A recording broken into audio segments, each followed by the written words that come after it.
लेकिन सबसे पहले बात कर लेते हैं अल्ताफ हुसैन साहब का वजाहत सईद खान साहब को इंटरव्यू और एमक्यूएम पाकिस्तान का कल का जलसा। उसके बाद से बड़े दोस्त अहबाब, बड़े लोग कराची में जिससे मिले, कराची से बाहर जिससे बात करें, सब ये कह रहे हैं कि अब तो नवंबर वाकई हकीकी बनता नजर आ रहा है कि नवंबर में वाकई कुछ हो जाएगा। और अगर नवंबर का तीसरा हफ्ता है तो इसका मतलब है कि इंतखाबात से ठीक 2 माह कबल कुछ ऐसा हो जाएगा कि अल्ताफ हुसैन साहब की एंट्री हो जाएगी।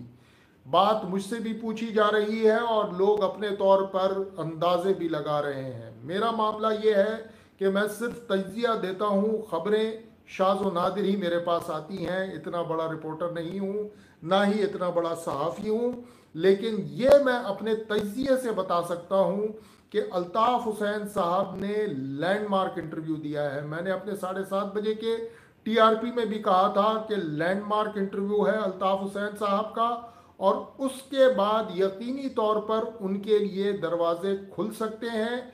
उसके साथ साथ सोने पे सुहागा ये हो गया है कि एमक्यूएम पाकिस्तान मुतासिर कुन जलसा नहीं कर पा रही। ये एक बहुत बड़ा सेटबैक है जो एमक्यूएम पाकिस्तान के लिए है कि वो वैसे जलसे नहीं कर पा रही जिस तरह से उनसे एक्सपेक्टेशन थी।